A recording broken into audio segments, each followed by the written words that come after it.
Hi there, BookTube. My name is Sophie. Since I'm new to the community, I thought it'd be a great idea to participate in the BookTube Newbie Tag. I got these questions from Robin Reeds. Thank you very much. So without further ado, let's get right into it. Why this channel?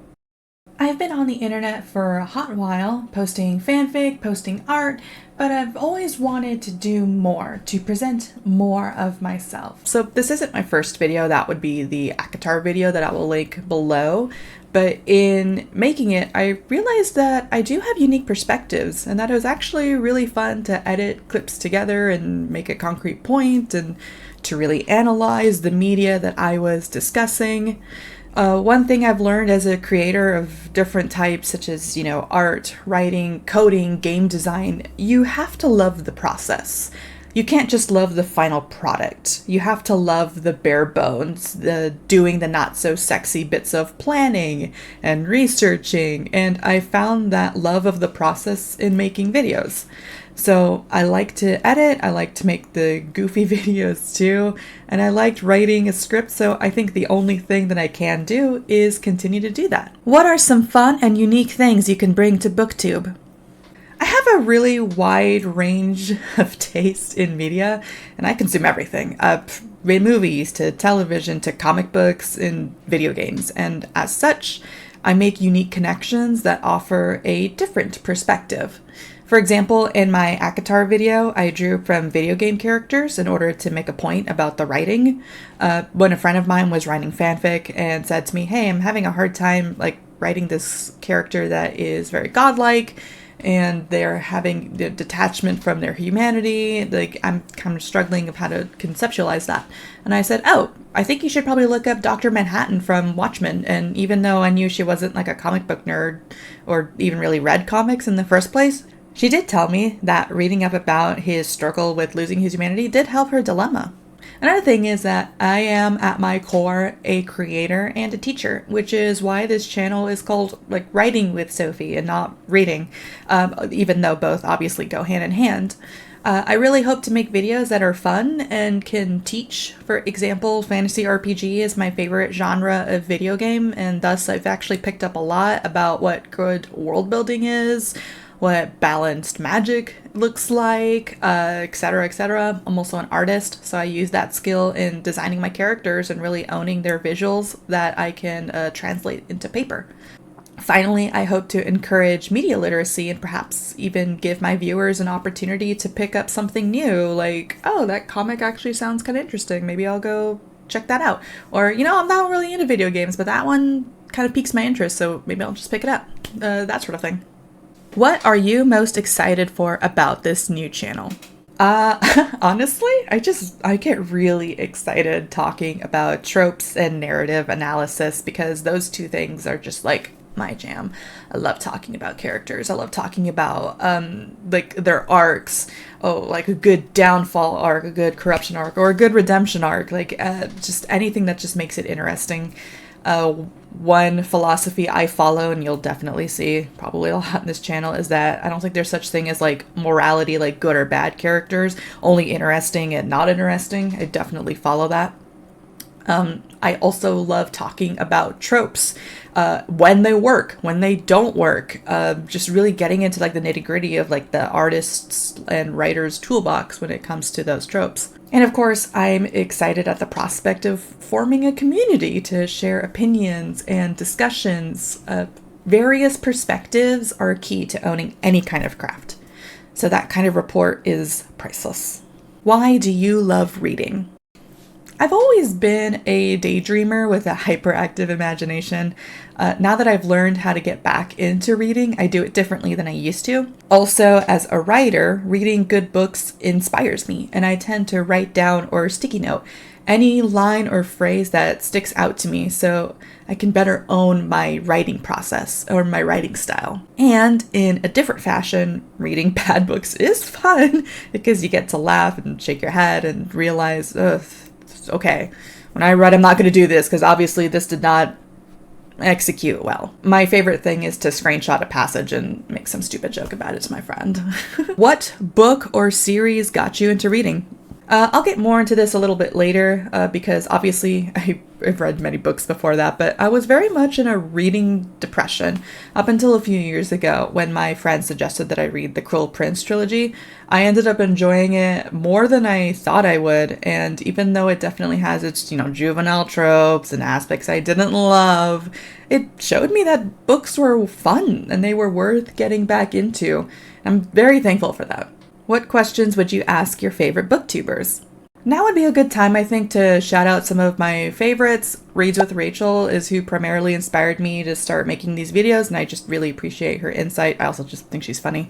I also really enjoy Kari Can Read and the Book Leo, just really like their chill vibes. There's definitely a ton, and I would be here all day if I listed everybody I admired. But the question I would ask would be, what did you do to start out besides just making the videos? Did you post them in certain places to get more views? I'll be honest, marketing is not my strong suit. I tend to just post things and just leave them, not doing anything to promote them. For example, I know with artists on Twitter and Tumblr, you're technically supposed to repost and retweet your artwork multiple times during the day, so that way the algorithm can pick it up more, or so that people in different time zones can see it. And I've never ever followed that rule. I probably should have, but I didn't. I know there's more I could be doing, there's more I probably should be doing. I just don't really know what that would be without making it seem like peddling crap.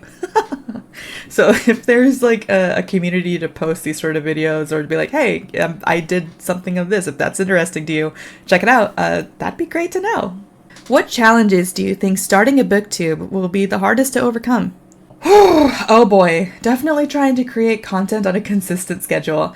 I have a full-time job, and then around that I cram 3 different fanfic projects, my own original book that I hope to publish one day, various artwork, video games. They say you should do a video a week, and that that would be a goal to get to, not really just starting out, you should do a video. That sounds insane to me. But maybe one day I could make it happen. I'm hopeful. I'm not that pessimistic.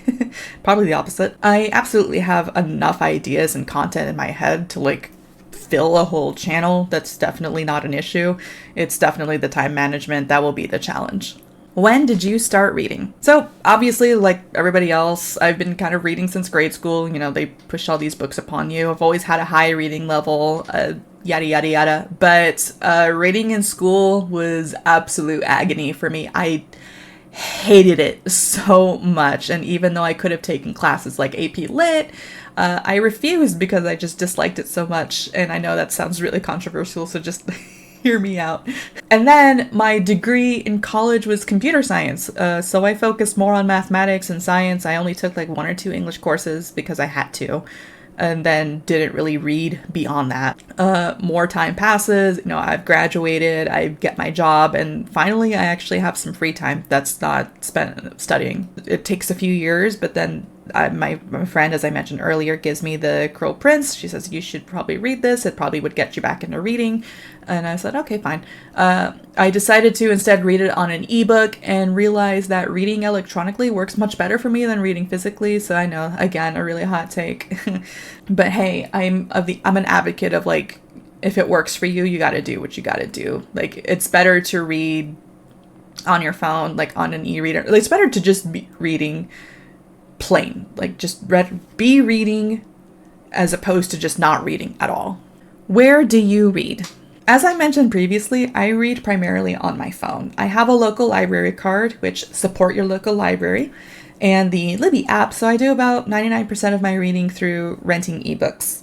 I will go out and buy physical copies of books I loved, but I plan on doing more of that later when I have more space. You can literally see my entire room. This is it.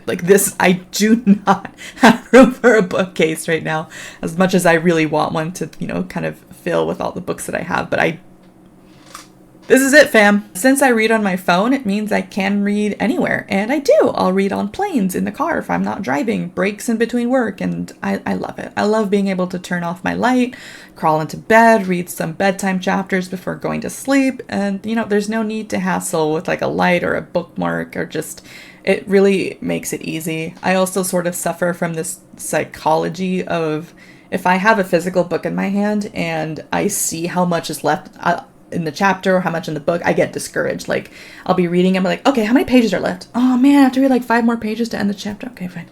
Okay, maybe how much more did the book? Am I halfway through the book? It's so detrimental to me. So when I just have the Kindle, it's like, all right, just keep scrolling. Just keep scrolling to read. I read so much faster and I retain what I read a lot better. Okay, so that's me, or at least the bookish side of me. I do want to drop some info about me that's non-book or creative. So here we go. I am a first-generation Latina, and my family is from El Salvador. I identify as a bisexual woman, so go women in STEM. I'm a big advocate for reproductive rights, trans rights, and civil rights. My content is sex-positive and pro-kink. Swerfs need not stick around, or TERFs for that matter. And I have a cat named Ziggy who loves the camera as much as I do, so you probably might see him despite my best efforts. Okay, thank you so much for watching my video, and I hope to see you around. Bye-bye, until next time.